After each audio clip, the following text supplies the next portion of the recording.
ಶುಭೋದಯ, ನಮಸ್ಕಾರ, welcome to Yoyo Kannada. ಬನ್ನೀಗ ನೋಡೋಣ ಈ ದಿನದ ಟಾಪ್ 5 ಬ್ರೇಕಿಂಗ್ ನ್ಯೂಸ್.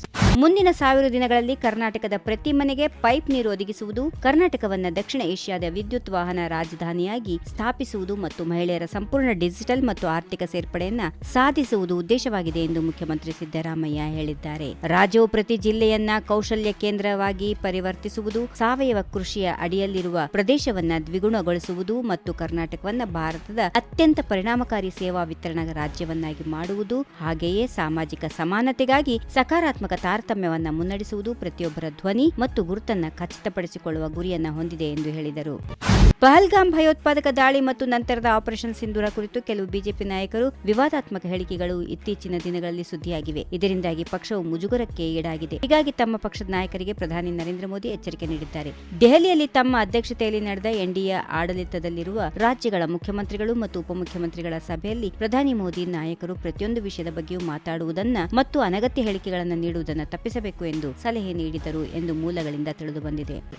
ಕೋವಿಡ್ ಸೋಂಕಿನ ಉಪತಳಿ ಅಷ್ಟೇನೂ ಅಪಾಯಕಾರಿಯಲ್ಲ. ಹೀಗಾಗಿ ಜನ ಆತಂಕಗೊಳ್ಳುವ ಅಗತ್ಯ ಇಲ್ಲ. ಮುಂದಿನ 3-4 ದಿನಗಳ ಪರಿಸ್ಥಿತಿ ಅವಲೋಕಿಸಿ ಅಗತ್ಯ ಕ್ರಮಗಳನ್ನು ಕೈಗೊಳ್ಳುವುದಾಗಿ ಆರೋಗ್ಯ ಮತ್ತು ಕುಟುಂಬ ಕಲ್ಯಾಣ ಸಚಿವ ದಿನೇಶ್ ಗುಂಡೂರಾವ್ ಸ್ಪಷ್ಟಪಡಿಸಿದ್ದಾರೆ. ಕೋವಿಡ್ J1 ಉಪತಳಿಯಿಂದ ಹೆಚ್ಚಿನ ದುಷ್ಪರಿಣಾಮ ಬೀರಿದ ವರದಿಗಳು ಎಲ್ಲೂ ವರದಿಯಾಗಿಲ್ಲ. ಯಾರೂ ಗಂಭೀರ ಪರಿಸ್ಥಿತಿಗೆ ಹೋಗಿರುವ ಉದಾಹರಣೆಗಳು ಇಲ್ಲ. ಸಿಂಗಾಪುರ ಹಾಗೂ ಇತರ ಪ್ರದೇಶಗಳಲ್ಲಿ ಕೋವಿಡ್ ಹಬ್ಬಿದೆ. ಅದರಿಂದ ಆತಂಕದ ವಾತಾವರಣವಿಲ್ಲ. ಪ್ರವಾಸ ಮಾಡಬಾರದು ಎಂದು ಯಾರೂ ನಿರ್ಬಂಧ ಹೇರಿಲ್ಲ. ಮೊದಲು ಮತ್ತು 2ನೇ ಹಂತದ ಕೋವಿಡ್ ಪರಿಸ್ಥಿತಿ ಈಗಿಲ್ಲ. ಆದರೂ ನಮ್ಮ ಎಚ್ಚರಿಕೆಯಲ್ಲಿ ನಾವಿರುತ್ತೇವೆ ಎಂದು ಹೇಳಿದರು.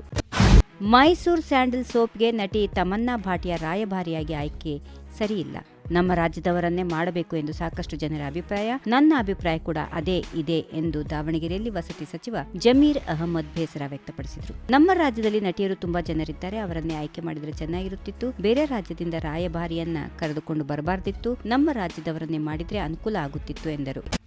ಇತ್ತೀಚೆಗೆ ನಡೆದ ನೀತಿ ಆಯೋಗದ ಸಭೆಗೆ ಮುಖ್ಯಮಂತ್ರಿ ಸಿದ್ದರಾಮಯ್ಯ ಗೈರಾಗಿರುವುದು ರಾಜ್ಯಕ್ಕೆ ಹಾಗೂ ನಾಡಿನ ಸಮಸ್ತ ಕನ್ನಡಿಗರಿಗೆ ಅಪಮಾನ ಎಸೆದಂತಾಗಿದೆ. ಹೀಗೆಂದು ಬಿಜೆಪಿ ರಾಜ್ಯಾಧ್ಯಕ್ಷ BY ವಿಜಯೇಂದ್ರ ಟೀಕಿಸಿದ್ದಾರೆ. ತಮಿಳುನಾಡು ಮುಖ್ಯಮಂತ್ರಿ MK ಸ್ಟಾಲಿನ್ ಕೂಡ ಭಾಗವಹಿಸಿದ್ರು. ಇಂಥ ಮಹತ್ವದ ಸಭೆಗೆ ಗೈರು ಹಾಜರಾಗುವ ಮೂಲಕ ಮುಖ್ಯಮಂತ್ರಿಗಳು ರಾಜ್ಯವನ್ನ ನಿರಾಸೆಗೊಳಿಸಿದ್ದಾರೆ ಎಂದು ಆರೋಪಿಸಿದರು. ಈ ವಿಡಿಯೋ ನಿಮಗೆ ಇಷ್ಟವಾದಲ್ಲಿ ಲೈಕ್ ಮಾಡಿ, ಶೇರ್ ಮಾಡಿ, ಸಬ್ಸ್ಕ್ರೈಬ್ ಮಾಡಿ.